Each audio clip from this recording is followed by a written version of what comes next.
2 Raja-Raja pasal 6. Kapak timbul mengapung. Pada suatu hari berkatalah rombongan Nabi kepada Elisa, "Cobalah lihat, tempat tinggal kami di dekatmu ini adalah terlalu sesak bagi kami. Baiklah kami pergi ke sungai Yordan, dan masing-masing mengambil 1 balok dari sana, supaya kami membuat tempat tinggal untuk kami." Jawab Elisa, "Pergilah." Lalu berkatalah seorang, "Silakan, ikutlah dengan hamba-hambamu ini." Jawabnya, "Baik, aku akan ikut." Maka ikutlah ia dengan mereka. Setelah mereka sampai di sungai Yordan, mereka pun menebang pohon-pohon. Dan terjadilah, ketika seorang sedang menumbangkan sebatang pohon, jatuhlah mata kapaknya ke dalam air. Lalu berteriak-teriaklah ia, "Wahai tuanku, itu barang pinjaman." Tetapi berkatalah abdi Allah, "Kemana jatuhnya?" Lalu orang itu menunjukkan tempat itu kepadanya. Kemudian Elisa memotong sepotong kayu, lalu dilemparkannya ke sana. Maka timbullah mata kapak itu dibuatnya. Lalu katanya, "Ambillah." Orang itu mengulurkan tangannya dan mengambilnya. Tindakan Elisa dalam peperangan melawan Aram.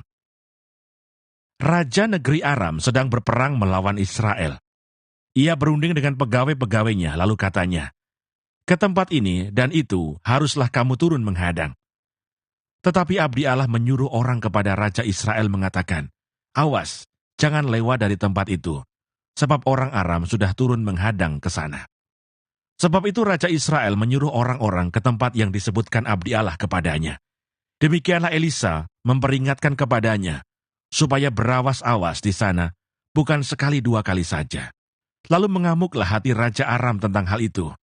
Maka dipanggilnyalah pegawai-pegawainya, katanya kepada mereka, "Tidakkah dapat kamu memberitahukan kepadaku, siapa dari kita memihak kepada Raja Israel?"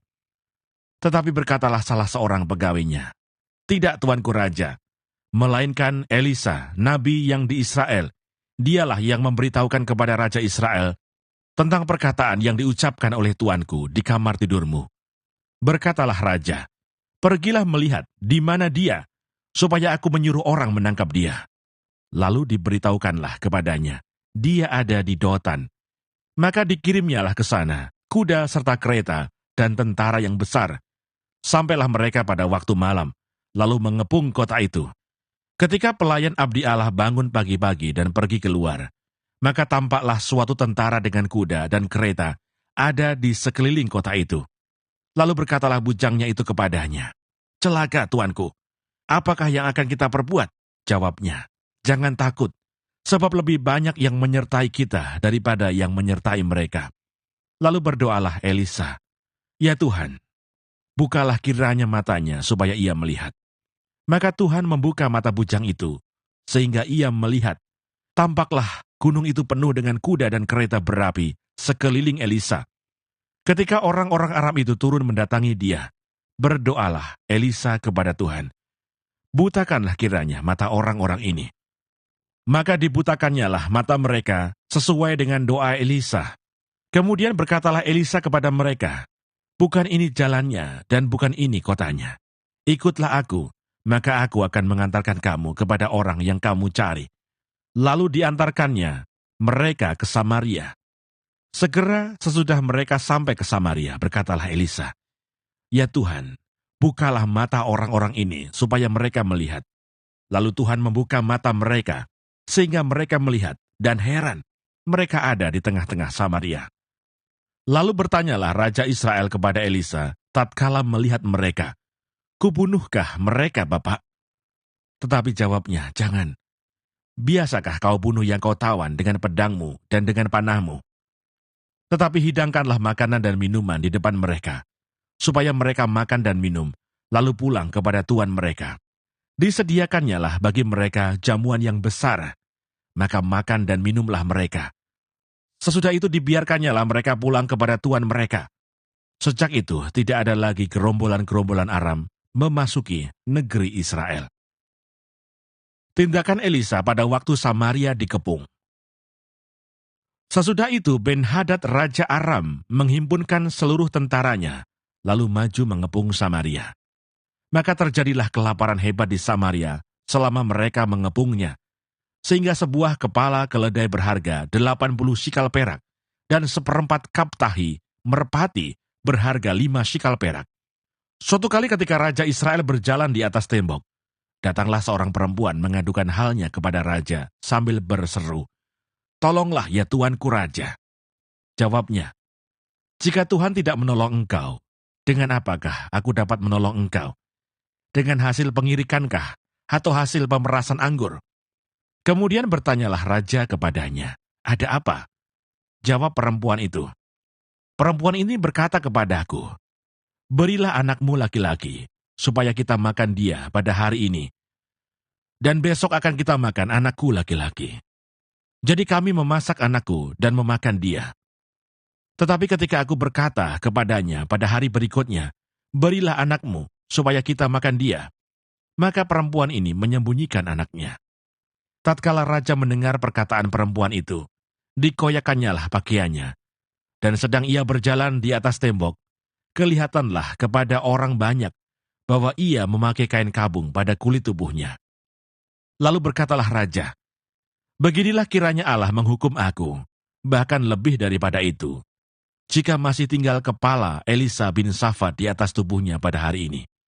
Adapun Elisa duduk-duduk di rumahnya, dan para tua-tua duduk bersama-sama dia. Raja menyuruh seorang berjalan mendahuluinya. Tetapi sebelum suruhan itu sampai kepada Elisa, Elisa sudah berkata kepada para tua-tua itu, "Tahukah kamu bahwa si pembunuh itu menyuruh orang untuk memenggal kepalaku? Awas-awaslah apabila suruhan itu datang. Segeralah tutup pintu dan tahanlah dia, supaya orang itu jangan masuk. Bukankah sudah kedengaran bunyi langkah tuannya di belakangnya?" Selagi ia berbicara dengan mereka, datanglah raja mendapatkan dia. Berkatalah raja kepadanya, "Sesungguhnya malapetaka ini adalah daripada Tuhan. Mengapakah aku berharap kepada Tuhan lagi?" 2 Raja-Raja pasal 7. Lalu berkatalah Elisa, "Dengarlah firman Tuhan, beginilah firman Tuhan. Besok kira-kira waktu ini, sesukat tepung yang terbaik akan berharga sesikal, dan 2 sukat jelai akan berharga sesikal di pintu gerbang Samaria." Tetapi perwira yang menjadi ajudan raja menjawab abdi Allah katanya, "Sekalipun Tuhan membuat tingkap-tingkap di langit, masakan hal itu mungkin terjadi?" Jawab abdi Allah, "Sesungguhnya engkau akan melihatnya dengan matamu sendiri, tetapi tidak akan makan apa-apa daripadanya." 4 orang yang sakit kusta ada di depan pintu gerbang. Berkatalah yang seorang kepada yang lain, "Mengapakah kita duduk-duduk di sini sampai mati? Jika kita berkata, 'Baiklah kita masuk ke kota,' padahal dalam kota ada kelaparan, kita akan mati di sana. Dan jika kita tinggal di sini, kita akan mati juga. Jadi sekarang, marilah kita menyeberang ke perkemahan tentara Aram. Jika mereka membiarkan kita hidup, kita akan hidup. Dan jika mereka mematikan kita, kita akan mati." Lalu pada waktu senja bangkitlah mereka masuk ke tempat perkemahan orang Aram. Tetapi ketika mereka sampai ke pinggir tempat perkemahan orang Aram itu, tampaklah tidak ada orang di sana.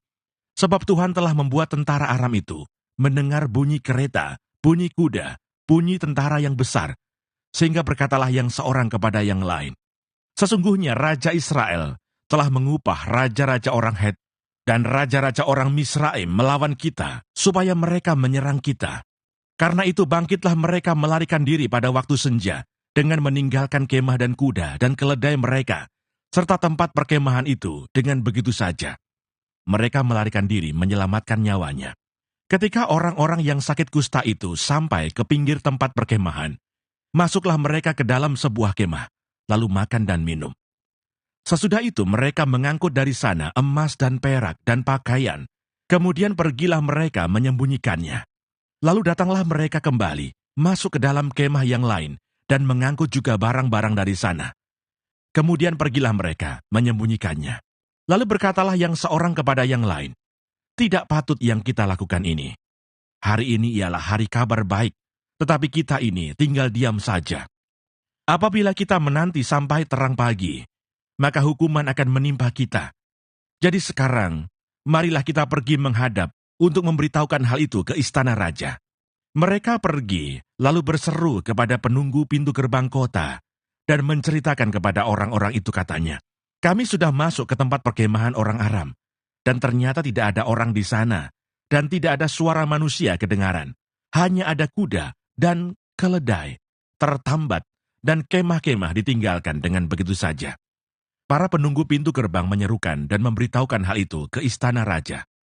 Sekalipun masih malam, raja bangun juga, lalu berkata kepada para pegawainya, "Baiklah kuterangkan kepadamu, apa maksud orang Aram itu terhadap kita. Mereka tahu bahwa kita ini menderita kelaparan. Sebab itu mereka keluar dari tempat perkemahan untuk menyembunyikan diri di padang sambil berpikir, apabila orang Israel keluar dari dalam kota, kita akan menangkap mereka hidup-hidup. Kemudian kita masuk ke dalam kota." Lalu salah seorang pegawainya menjawab, "Baiklah kita ambil 5 ekor dari kuda yang masih tinggal di dalam kota ini. Tentulah keadaannya seperti seluruh khalayak ramai Israel yang sudah habis mati itu. Biarlah kita suruh saja orang pergi, supaya kita lihat." Sesudah itu mereka mengambil 2 kereta kuda. Kemudian raja menyuruh mereka menyusul tentara Aram sambil berkata, "Pergilah melihatnya." Lalu pergilah mereka menyusul orang-orang itu sampai ke sungai Yordan. Dan tampaklah seluruh jalan itu penuh dengan pakaian dan perkakas yang dilemparkan oleh orang Aram pada waktu mereka lari terburu-buru. Kemudian pulanglah suruhan-suruhan itu dan menceritakan hal itu kepada raja. Maka keluarlah penduduk kota itu menjarah tempat perkemahan orang Aram.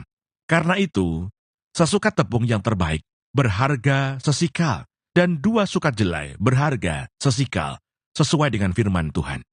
Adapun raja telah menempatkan perwira yang menjadi ajudannya itu mengawasi pintu gerbang. Tetapi rakyat menginjak-injak dia di pintu gerbang, lalu ia mati sesuai dengan perkataan abdi Allah yang mengatakan pada waktu raja datang mendapatkan dia. Dan terjadi juga seperti yang dikatakan abdi Allah itu kepada raja. 2 sukat jelai akan berharga sesikal, dan sesukat tepung yang terbaik akan berharga sesikal. Besok kira-kira waktu ini di pintu gerbang Samaria. Pada waktu itu, si perwira menjawab abdi Allah itu, "Sekalipun Tuhan membuat tingkap-tingkap di langit, masakan hal itu mungkin terjadi?" Tetapi Elisa berkata, "Sesungguhnya engkau akan melihatnya dengan matamu sendiri, tetapi tidak akan makan apa-apa daripadanya." Demikianlah terjadi kepada orang itu. Rakyat menginjak-injak dia di pintu gerbang, lalu matilah ia. 2 Raja-Raja pasal 8. Raja menolong perempuan Sunem. Elisa telah berbicara kepada perempuan yang anaknya dihidupkannya kembali. Katanya, "Berkemaslah dan pergilah bersama-sama dengan keluargamu, dan tinggallah di mana saja engkau dapat menetap sebagai pendatang. Sebab Tuhan telah mendatangkan kelaparan yang pasti menimpa negeri ini 7 tahun lamanya." Lalu berkemaslah perempuan itu, dan dilakukannya seperti perkataan abdi Allah itu. Ia pergi bersama-sama dengan keluarganya, lalu tinggal menetap sebagai pendatang di negeri orang Filistin 7 tahun lamanya. Dan setelah lewat ke-7 tahun itu, pulanglah perempuan itu dari negeri orang Filistin. Kemudian ia pergi mengadukan perihal rumahnya dan ladangnya kepada raja. Raja sedang berbicara kepada Gehasi, bujang abdi Allah itu, katanya, "Cobalah ceritakan kepadaku tentang segala perbuatan besar yang dilakukan Elisa." Sedang ia menceritakan kepada raja tentang Elisa menghidupkan anak yang sudah mati itu, tampaklah perempuan yang anaknya dihidupkan itu datang mengadukan perihal rumahnya dan ladangnya kepada raja. Lalu berkatalah Gehasi, "Ya tuanku raja, inilah perempuan itu, dan inilah anaknya yang dihidupkan Elisa." Lalu raja bertanya-tanya, dan perempuan itu menceritakan semuanya kepadanya. Kemudian raja menugaskan seorang pegawai istana menyertai perempuan itu dengan pesan, "Pulangkanlah segala miliknya dan segala hasil ladang itu, sejak ia meninggalkan negeri ini sampai sekarang." Elisa di Damsyik. Elisa masuk ke Damsyik, dan pada waktu itu Ben-Hadad Raja Aram sedang sakit. Ketika dikabarkan kepada raja, "Sudah datang abdi Allah kemari," berkatalah ia kepada Hazael, "Ambillah persembahan, pergilah menyongsong abdi Allah itu, dan mintalah petunjuk Tuhan dengan perantaraannya. Sembuhkah aku dari penyakit ini?" Lalu pergilah Hazael menyongsong dia, diambilnyalah persembahan berupa segala barang yang indah-indah. Dari Damsyik, sebanyak muatan 40 ekor unta. Sesudah sampai, tampillah ia ke depan Elisa dan berkata, "Anakmu Ben-Hadad, Raja Aram, menyuruh aku menanyakan kepadamu, apakah aku akan sembuh dari penyakit ini?" Jawab Elisa kepadanya, "Pergilah, katakanlah kepadanya, pastilah engkau sembuh." Namun demikian Tuhan telah memperlihatkan kepadaku bahwa ia pasti mati dibunuh. Elisa menatap dengan lama ke depan, lalu menangislah abdi Allah itu. Hazael berkata, "Mengapa tuanku menangis?" Jawab Elisa, "Sebab aku tahu bagaimana malapetaka yang akan kau lakukan kepada orang Israel. Kotanya yang berkubu akan kau campakkan ke dalam api. Tarunanya akan kau bunuh dengan pedang. Bayinya akan kau remukkan, dan perempuannya yang mengandung akan kau belah." Sesudah itu berkatalah Hazael, "Tetapi apakah hambamu ini, yang tidak lain dari anjing saja, sehingga ia dapat melakukan hal sehebat itu?" Jawab Elisa, "Tuhan telah memperlihatkan kepadaku bahwa engkau akan menjadi raja atas Aram." Lalu ia pergi dan meninggalkan Elisa, dan setelah ia sampai kepada tuannya, berkatalah raja kepadanya, "Apakah dikatakan Elisa kepadamu?" Jawabnya, "Ia berkata kepadaku bahwa pastilah engkau sembuh." Tetapi keesokan harinya, ia mengambil sehelai selimut yang telah dicelupkannya ke dalam air dan membentangkannya ke atas muka raja. Jadi matilah raja, dan Hazael menjadi raja menggantikan dia. Yoram Raja Yehuda. Dalam tahun kelima zaman Yoram, anak Ahab Raja Israel, pada waktu itu Yosafat adalah Raja Yehuda. Yoram, anak Yosafat Raja Yehuda, menjadi raja. Ia berumur 32 tahun pada waktu ia menjadi raja, dan 8 tahun lamanya ia memerintah di Yerusalem.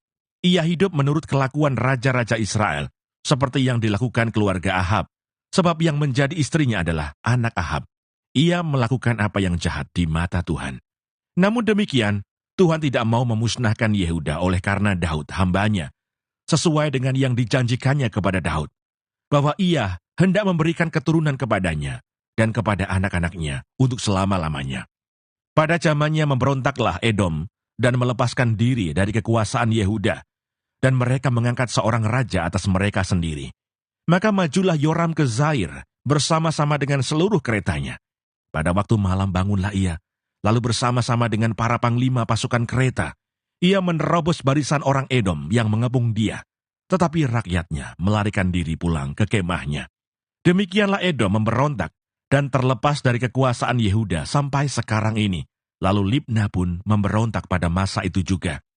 Selebihnya dari riwayat Yoram dan segala yang dilakukannya, bukankah semuanya itu tertulis dalam kitab sejarah Raja-Raja Yehuda?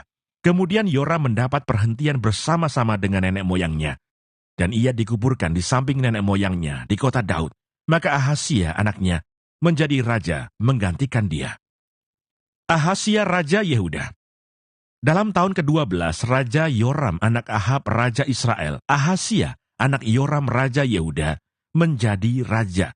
Ia berumur 22 tahun pada waktu ia menjadi raja, dan setahun lamanya ia memerintah di Yerusalem. Nama ibunya ialah Atalia, cucu Omri Raja Israel. Ia hidup menurut kelakuan keluarga Ahab, dan ia melakukan apa yang jahat di mata Tuhan, sama seperti keluarga Ahab, sebab ia adalah seorang menantu dari keluarga itu. Ia pergi bersama-sama Yoram bin Ahab untuk berperang melawan Hazael, Raja Aram, di Ramot Gilead. Tetapi orang-orang Aram melukai Yoram. Kemudian pulanglah Raja Yoram ke Yisrael, supaya diobati luka-lukanya yang ditimbulkan orang Aram di Rama pada waktu ia berperang melawan Hazael, Raja Aram. Dan Ahazia, anak Yoram Raja Yehuda, pergi menjenguk Yoram bin Ahab di Yisrael karena dia sakit.